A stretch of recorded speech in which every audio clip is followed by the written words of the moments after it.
Hello everybody, I'm back. I didn't think I was going to make a video today, but I thought I would go ahead and give this a shot. I just wanted to do something to keep my channel going active. I still got that T55 over here that I've been working on, but I haven't touched it. I've just put in a lot of hours this week, and I don't like to model when I'm tired because I make mistakes and I break stuff. What I want to do is talk about another tool that I use. I own a lot of airbrushes, I probably mentioned that. But I don't think any reviews have been done of these on YouTube, at least none that I have seen. I've seen some of their compressor reviews, but I wanted to do something a little more in-depth. Now, I'm not necessarily recommending this product over any of the others. The Badger airbrush that I reviewed earlier is really kind of my mainstay go-to brush right now. I've had this airbrush for a long time, and what some of you may or may not know is that Tamiya makes airbrushes. They don't really make airbrushes, but they offer airbrushes with their brand, and they're actually quite good. They're quite excellent, and as you can see, this is beautifully chromed. And if you look closely, if I can get the camera to cooperate and focus for me, you'll notice Japan HS or HG Spray Work, Tamiya Spray Work HG. Then what is that, a B something DBA, Japan. So these are made in Japan, and it brings up with my next point. Everybody I know should be familiar with and respects the Iwata or Iwata, I'm not sure how you pronounce it correctly, name brand. They make a quality product. I think most people would agree on that. What you may not know is that Iwata is actually manufactured by a company called BB Rich, and that's B Rich, R-I-C-H, in Japan. So that's the actual parent company for Iwata. Well guys, these Tamiya airbrushes are made by BB Rich. So this is in essence a Iwata, sort of. Now this is a Spray Work 2. I bought this airbrush 7 or 8 years ago. They are now out with a Spray Work 3, and my understanding the only difference is the trigger is a little different design. This is a double action airbrush, and I have installed the quick release adapter that I like. So what are the features? I'm not going to do a complete teardown. I will if you guys want to see it. Just put it in the comment section and I'll do a teardown video. It's double action, a very smooth trigger. You can adjust the tension on the triggering mechanism. There's the screw inside. The nozzle cap is very simple to remove, exposing the needle tip if you needed to clean it and so forth. There is a really nice precision machined friction fit cap for the paint cup. Now this airbrush recently for me had not been working. When I bought this airbrush I really didn't know that much about airbrushes or how to use them properly, or more importantly I did not know how to properly maintain them, and this thing just needed a really good cleaning. I actually bought an extra needle for it, and they're not cheap. Now, what about the needle combination? This airbrush is equipped with a 0.3, I believe, millimeter needle. It says that on here somewhere. At least I thought it did. I believe this is equipped with a 0.3 millimeter needle. Don't quote me on that. Double action. It does excellent fine detail work. Now it also has the paint limiter on the back, so screwing this in restricts the trigger motion, which reduces the amount of paint flow. Screwing it back out in a counterclockwise pattern increases the amount of paint that comes out, of course giving you a larger spray pattern. Because I really haven't used this brush that much, I'm not sure what the useful operating pressure range is. I was playing with this a little while ago and I was spraying at 15 psi and it seemed to do okay with that. But I thought I'd do another demo and we'd compare this to that Badger. This brush is certainly made better than the Badger. I hate to say that, but I mean it's a heavier feel to it, better balanced.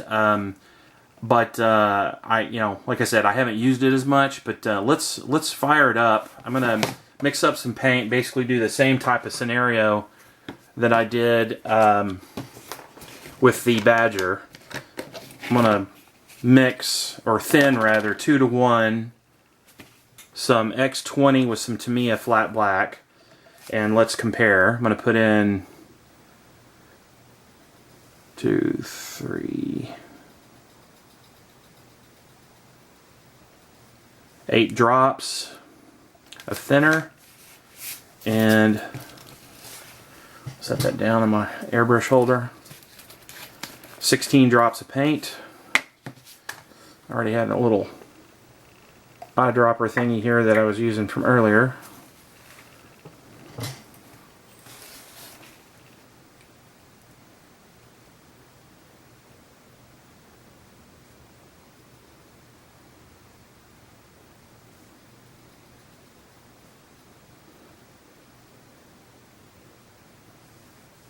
Okay, and that's 16 drops. And we want to stir that up, of course. So I've got my little handy Tamiya paint stir, and I'm simply going to stir that up in the cup. Set that aside. And because I'm the world's biggest klutz, and my wife, by the way, will verify that, I'm going to screw the cap back on the paint bottle and the thinner.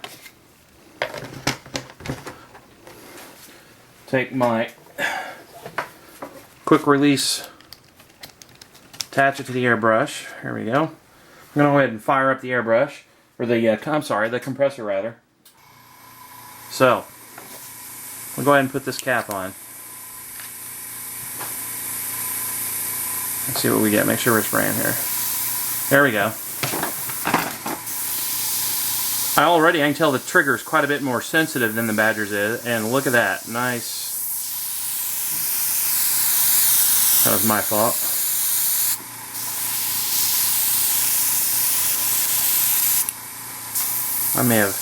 Paint may be a little thin.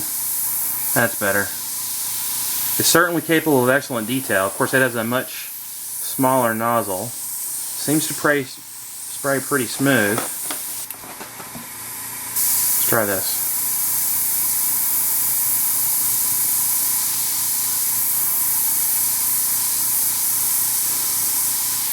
It is capable of pretty fine detail work. My name. And then of course if I need to hose out a bunch of paint, seems to do okay that. It certainly puts out a smaller spray pattern than the Badger does. I think I got a clogged nozzle there.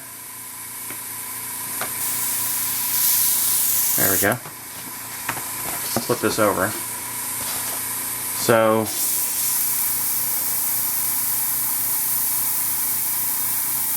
really nice thin line.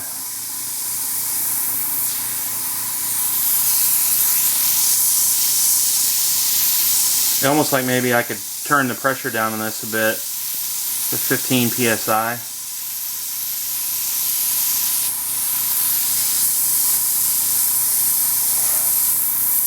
Really, it controls nicely. It's pretty smooth. I will tell you this, just by comparing to the Badger, the spray pattern is a little finer than the Badger's. It's a little harder to get a thin line. I could, of course, use the paint limiter in the back. I haven't really tried that yet. There we go.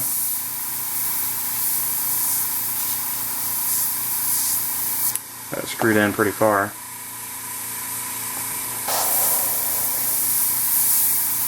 But I mean, that's certainly good enough for tank camo. And you know, in any scale, 1/35, 1/72, 1/48, no problem.